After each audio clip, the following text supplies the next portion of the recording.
हाय दोस्तों, आप सभी को हमारे YouTube channel DC study point में बहुत बहुत स्वागत है।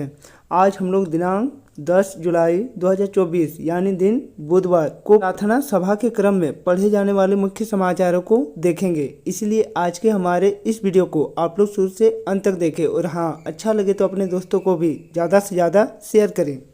तो चलिए दोस्तों, अब देर न करके आज के हमारे इस वीडियो को हम लोग आज के सुविचार से शुरू करते हैं। आज का हमारा सुविचार है कि जब तक आप अपनी समस्याओं और कठिनाइयों की वजह दूसरों को मानते हैं, तब तक आप अपनी समस्याओं और कठिनाइयों को मिटा नहीं सकते हैं। आज का हमारा पहला मुख्य समाचार है कि तूफान बेरिल ने टेक्सास में मचाई तबाही, 2 लोगों की मौत, 20 लाख घरों में बिजली गुल। हमारा अगला मुख्य समाचार राष्ट्र से दी गई है कि प्रधानमंत्री नरेंद्र मोदी की रूस यात्रा शुरू, राष्ट्रपति पुतिन के साथ शिखर वार्ता, रूसी सेवा में कार्यरत भारतीयों को वापस लाने का मुद्दा उठाया। हमारा अगला मुख्य समाचार दी गई है कि हेमंत सरकार कैबिनेट के विस्तार के साथ विभाग का बंटवारा। अगला मुख्य समाचार खेल से संबंधित है कि ध्रुव सितवाला ने सऊदी अरब के रियाद में आयोजित चैंपियनशिप में पंकज अडवाणी को हराकर जीत हासिल की। हमारा अगला मुख्य समाचार शिक्षा जगत से है कि झारखंड शैक्षिक अनुसंधान एवं प्रशिक्षण परिषद रांची के द्वारा कक्षा 8 से कक्षा 12 तक के लिए प्रश्न बैंक सह उत्तर पुस्तक तैयार किया गया है। इन पुस्तकों के माध्यम से छात्र छात्राओं को न केवल अधिकतम प्रतिफल की प्राप्ति होगी, बल्कि आगामी बोर्ड परीक्षा की तैयारी में उन्हें काफ़ी सहायता मिलेगी।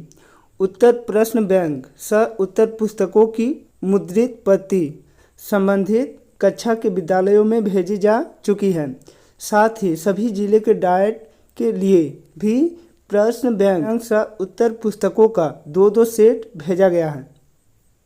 अब हम लोग इसके सामान्य ज्ञानों को देखेंगे। आज का हमारा प्रथम स्तर यानी कक्षा 1 से लेकर 5 तक के विद्यार्थियों के लिए पहला है कि बिना पंख का पंछी हूँ, फिर भी मैं ऊंचा उड़ता हूँ। सब कुछ मुझसे ही चलता, फिर भी मैं नज़र नहीं आता हूँ। बताओ मैं कौन हूँ? तो इसका सही आंसर हो जाएगा समय।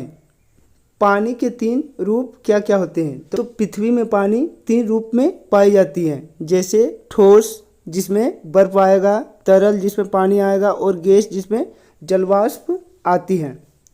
अगला है कि भारत का सबसे बड़ा राज्य कौन सा है? तो भारत का सबसे बड़ा राज्य क्षेत्रफलों की दृष्टि से राजस्थान और जनसंख्या की दृष्टि से उत्तर प्रदेश होगा। अगला है कि भारत की राजधानी कौन सी है? तो भारत की राजधानी नई दिल्ली है। गंगा नदी कहाँ से निकलती है?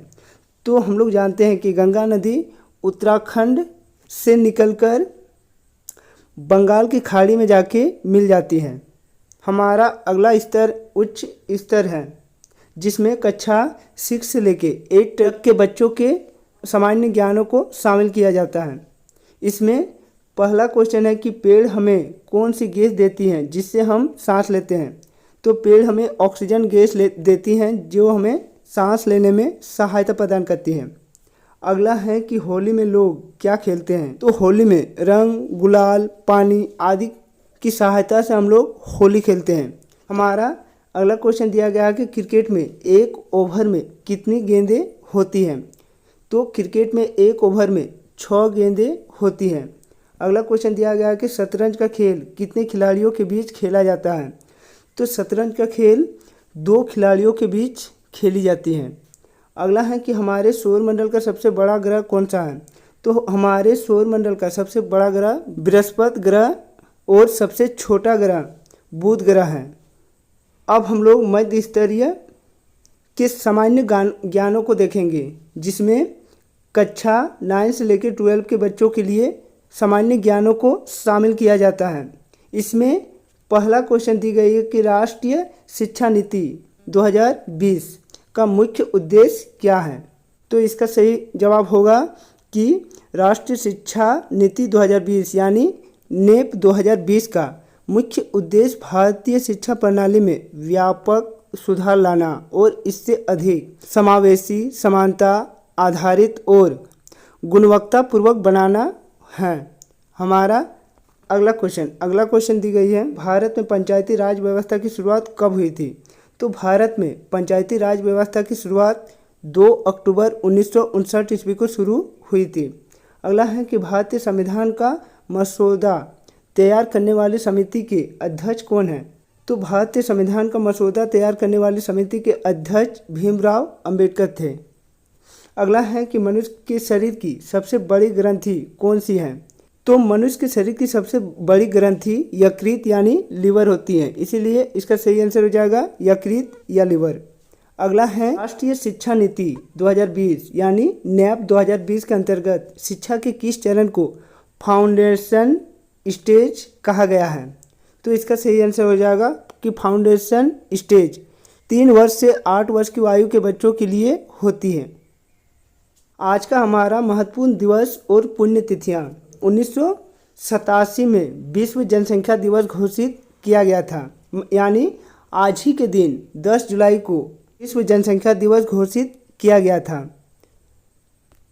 अगला हमारा दी गई है कि 2006 में मुंबई की लोकल ट्रेनों में बम धमाके हुए थे जिसमें कई लोगों की जान गई थी, यानी 10 जुलाई 2006 में मुंबई की लोकल ट्रेनों में बम धमाके हुए थे जिसमें अनेकों लोग मारे गए थे।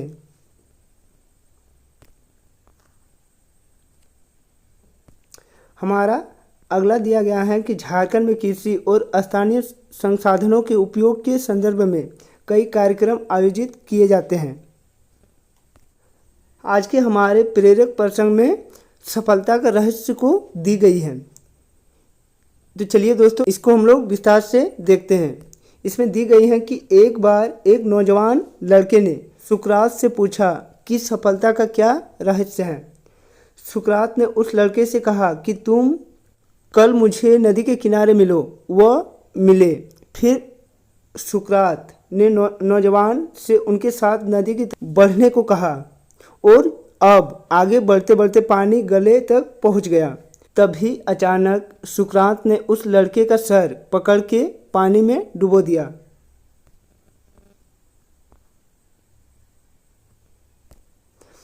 लड़का बाहर निकलने के लिए संघर्ष करने लगा, लेकिन सुकरात ताकतवर थे और उसे तब तक डुबोए रखे जब तक कि वह नीला नहीं पड़ने लगा।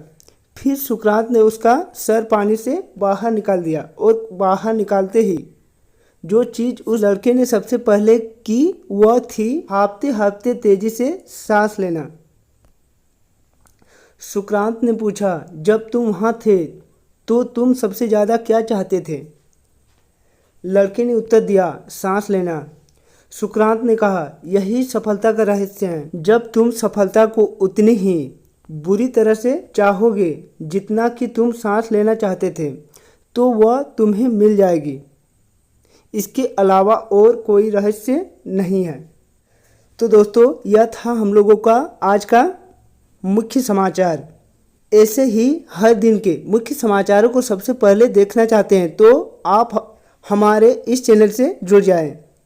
हमारे इस चैनल को सब्सक्राइब कर ले और बेल आइकन को दबा ले। और हाँ, आज के हमारे इस वीडियो को आप लोग अपने दोस्तों के साथ ज़्यादा से ज़्यादा शेयर करें। तो चलिए दोस्तों और एक नए वीडियो के साथ फिर मिलेंगे, तब तक के लिए बाय।